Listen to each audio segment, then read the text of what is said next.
Hello, welcome back to Cars of Glasgow. I'm Thomas and today you join me with the 2025 MG3 Hybrid Plus. Special thanks to MG Frasers of Falkirk for loaning today's vehicle, and in this video I'm going to give you a walk around tour of the exterior, show you the interior and get this hybrid out for a test drive.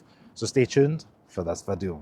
Now this MG was all new for 2024. The previous MG3 was out for a good old time, and now you can tell this is fresh and all new. So what you can see up front, it does have the new corporate MG language up front. LED headlights, this grille going across. It's kind of got a crisscross diamond pattern similar to what you'll see in the seats and interior, but crucially you're going to notice it's a trophy model because you've got the 360 camera up front, and then we've got this like faux carbon fibre-esque look on the bottom of the bumper. Now I'm probably not the biggest fan of that just because of the kind of car it is, but it is, I guess, a bit of a design detail. And yet overall it's not too offensive or inoffensive, it's just kind of a simple, handsome looking vehicle. Now underneath we have this 1.5 litre 4-cylinder petrol coupled with a 1.83 kilowatt hour battery, producing about 190 horsepower. That's Ford Fiesta ST brake horsepower we're talking about here. Now claimed 0 to 60 is in 8 seconds. I have seen our outlets get them for about 6.7 seconds. So that's a little bit faster than what is claimed, which is nice to see. This engine also produces 100 grams per kilometre CO2 in this configuration with the Hybrid Plus in the MG3 body. So that's worth noting if you're into that kind of thing. Now you're going to see about 60 miles to a gallon. In real world driving, I think 65 is roughly what's claimed for this engine. Everything under here is quite conventional. We do have a manual prop. We do have a little bit of sound deadening material underneath the bonnet, which is nice. Washer fluid, as well as other coolants to top up on the right hand side there. But overall, quite a compact little engine and easy to access. And right on the side of the car, we do have these 16-inch two-tone alloy wheels. So while we're at the back here, I want to show you the brakes, because the brakes in the rear have changed from the drum brakes up to this design here. So yeah, it's a little bit more modern, and it's not something you might get or know if you didn't watch this video. Now in the rear of the car, you're going to notice we've got this split design on the rear tail light, as well as we've got the camera right centre underneath the MG badge in the centre of the tailgate. Not too much else to see here. We do have a real exhaust pipe just visible down below, and we've got this kind of honeycomb pattern going across the rear of the bumper, obviously with your parking sensors. Now inside we do have just under 300 litres of boot space. So let's go ahead, push the bench seat back up. Now the MG does offer seating for free, however it's really going to be ideal for 2 adults. The transmission hump is small, so I do give the kudos for that when engineers have designed that like so. So you can get probably 3 children back here, not too bad, because headroom actually is not too bad in the middle here. Usually the middle perch is terrible. I'm 5'11". I've probably got about an inch of headroom before touching the ceiling, and you know I can probably spread my feet akimbo like so. Now, the only creature comforts back here is we do have vents and a USB-A charger for passengers, and we do have a little bit of map pockets, which is nice to see on the trophy models. The SE models do not get this, so it's worth making a note if you're looking at this. The trophy model does give you little map pockets there. They do have a little bit of kind of foam inside, so nothing's going to scratch up or rattle around. There is no armrest, but we do have child seat isofix point under this bit of Velcro material that folds down like so, and you can clip your child seat in. Now overall back here it's quite squared off. Outer seats are far more comfortable than that centre perch. You know, headroom's all right, knee room's okay, shoulder room's okay. It's going to be okay for teenagers, adults, things like that. We do have electric window rear. We also have a mechanical door release, which is nice, and room for a bottle of water in the door bin. It isn't lined with fuzzy stuff, but it is a subcompact, you know, daily commuter car, so I'm going to forgive it for that because it does what it says on the tin. Now let's check out up front on the MG3. Now across the dash on the passenger side of the MG3, you can kind of see this crisscross pattern. I'm not sure if it's tartan-esque or what it might be, but it at least gives a little bit of a design detail. And this bit here does have a leatherette feel to it. It is softly and squidgy. And then you can kind of see the cinnamon looking stitching that we've seen in other MG models. This breaks up the design of the cabin a little bit, because top of the dash, you know, is what you'd expect of a car of this price point. But yeah, it's nice to see a little bit of visual breakup there, and then even over here on the right hand side, that's soft touch. That's not, but that is there. It wouldn't be a Cars at Glasgow video without a glove box reveal. Now, as you can see, fairly deep. Do you know this one's got the information card for this vehicle? But yeah, it fits an A4 bit of paper. It's an alright size, but it's not lined with fuzzy stuff and not softly damped. But we'll give it a Cars at Glasgow pass because it's a decent size. So below the cup holders here in the centre console, we do have your electronic parking brake, auto hold, as well as a mode, which allows you to switch through various modes, which you can see on the screen there: sport, eco, or normal. Leave it in sport if you want a little bit of more weight or maybe a little feel of a little bit more acceleration. Eco if you want maximum efficiency, or just leave it in normal. This is your gear selector here. All the way to the left for reverse, cameras pop up. D10s for park, and then you've got neutral, as well all the way to the right for drive. Now this car does use a 3-speed automatic transmission, and there's a little bit of black gloss plastic around the gear selector there. And in here we also have this little unit that can slide back, as well as the armrest that lifts up. Now, just like we've seen on those cup holders up the front, in the centre here, there's a little divider, so you can push that to really any of these little slots that you might want. If you want a large something in there, or you want to make it another cup holder, slide that like so. That does slide back and forward. And if you want, this centerpiece can lift out to reveal, maximum storage. Take that little bit out there. You can maximize this unit, or you can slide this tray back in, slide that forward and back like so. And you've got a little armrest here, again with the cinnamon kind of stitching on it. This is a kind of vinyl material, soft, where your elbow's going to rest, nice and squidgy. It does lift up and down, but yeah, that's about it. There's no dampening on this bit of trim. Up above we do have lights for interior lighting. You can push the door one, maximise that. SOS button, a big rear view mirror, and then you can toggle that, up and down if you want it to be dimmed. And we do have the rear view mirror that can be dimmed with this touch of a button there. Now the lining up here on the roof is, I don't know, it reminds me of something that they'd be used for, like, I don't know, like an interior trim piece. And I know we're inside a car, but yeah, I feel like I've seen this material before, but not in a car. But yeah, it's black, it's relatively soft, like felt-esque material, but not too many people are going to be fussed about that. We do have a little vanity light, which is probably more important to you. Looks LED, and a little mirror in there for the driver.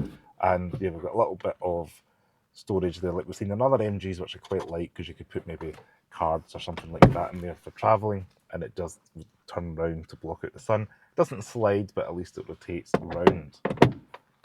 On the right hand side here, we do have door lock and unlock, as well as mirroring control and dipping for your lights. We do have a mechanical door release, which is nice to see in 2025. It's got a little bit of silver trim around it, and we do have all around electric windows with 4 individual electric window switches, which is not taken for granted, never mind a car at this price point. We do have a little bit of cheap plastic here, but this bit here where the elbow's going to be is lined with like a soft squidgy material. And again, we've got a tiny little bit of that cinnamon stitching going on there. And then down below, we do have a decent size door bin. Not lined with fuzzy stuff, but it is a decent size. So the seats on the MG3 Trophy do have this crisscross diamond pattern. The centre here is a fabric, but the outer material does kind of have that leatherette material on it. They are heated up front for both the driver and passenger, and you'll see more of that cinnamon stitching going around the top, the sides, as well as on top of the headrest, which are nice foamy and squidgy material. Comfort's alright in them, and they are manually adjustable. Now, speaking of manually adjustable, we do have a steering wheel that does move up and down. It does not move towards you in terms of the rake, but we do have at least a little bit of movement there, so you can move your seat, and then you can move the steering wheel up and down to get comfortable in this car. I am 5'11" for reference. I've got reasonable headroom in here considering the size of the car. Shoulder room, knee room, everything's all right. And again, as I mentioned, these seats are adjustable, so you can move them, back and forward or pivot up and down a little bit to get yourself comfortable. But I think if you're 6 foot, you'll be okay in here, at least up front, because headroom, I do have a couple of inches here as well as just plenty of room in terms of shoulder room and good visibility out front. With the infotainment screen in front of the driver, you can control through various buttons on the screen here. You just tap this little button here on the right hand side of the steering wheel and you're able to control things like so.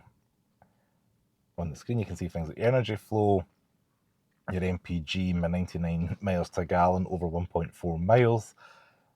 This car, speaking of miles to a gallon, does achieve a claimed just over 60 miles to a gallon. I think it's closer to 65.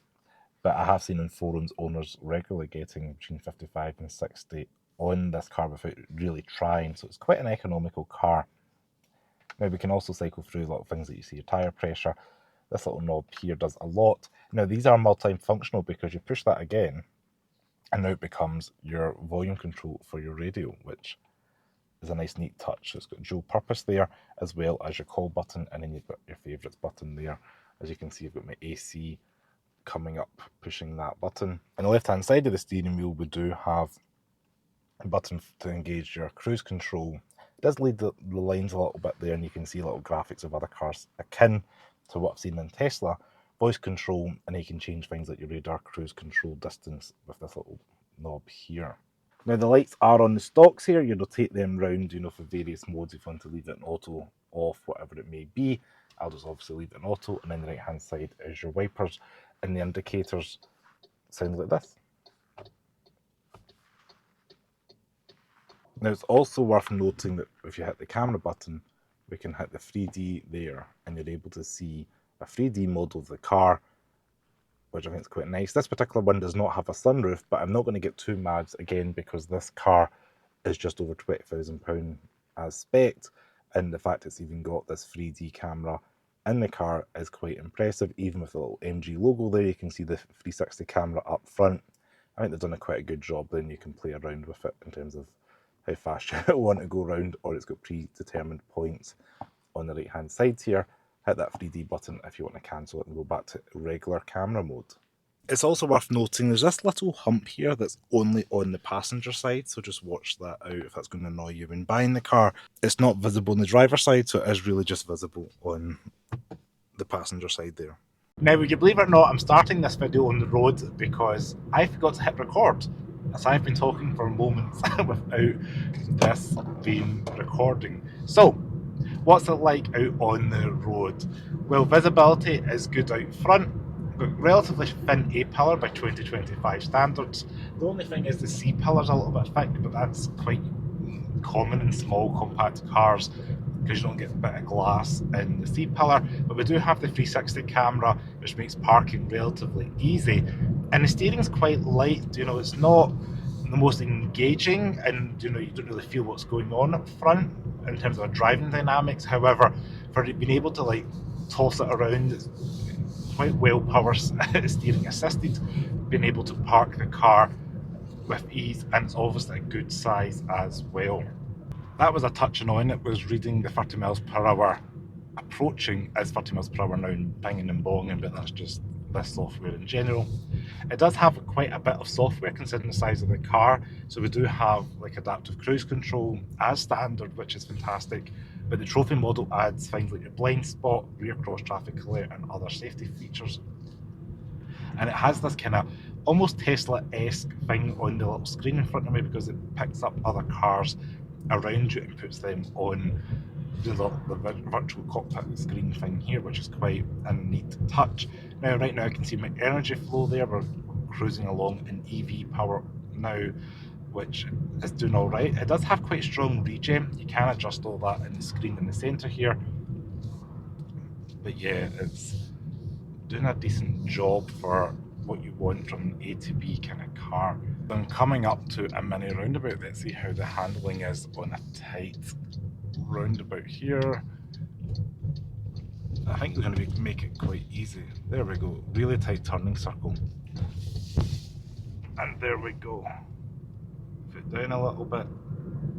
Now that I've been driving this for the day, I'm averaging 56.5 miles to a gallon, which is not even me doing a run. That's me stop starting to do various bits of recording. So I could quite easily see you could get about 60 miles to a gallon if you were just doing a consistent drive. So that's quite impressive. Now up to 57 miles to a gallon as I'm talking. So now I imagine the kind of person buying this car is looking for, you know, a bit of value, because this vehicle is, you know, priced about £4 less than a Toyota Yaris, about £3 less than a Renault Clio Hybrid. But you're also getting some of the nice features such as the adaptive cruise control, the 360 camera. We do have the wired Apple CarPlay, Android Auto if you use those systems. And if you're worried about MG reliability, MG in the UK offer a 7-year warranty. If you can't tell with the way it's plastered on the side of this car, yeah, 7 years. So if you're looking to buy this car and own it for 5, 6, 7 years, you should really have quite a stress-free experience, just because if something does go wrong, it'll be covered by MG, so why not worry? I will point out, if you are looking to hold a car longer than that, other manufacturers such as Toyota and Lexus offer a 10-year warranty here in the UK. Now I've just hit national speed limits, so let me put sports mode and I'll put the foot down. Now 3, 2, 1. Little bit of noise there. It is a 3-speed automatic, but you get to 60 quite quickly. Now handling is not as dynamic or as engaging as a hot hatch for sure. It does have hot hatch power, but yeah, it's riding a little bit unsophisticated on this back road, and yeah, it's not a hot hatch. So I keep in my head, because it's got the speed and performance of that, but treat it like your Renault Clios, the Skoda Fabia, Dacia Sandero, that kind of car, but just happens to have almost 200 horsepower and is able to do 60 odd miles to a gallon.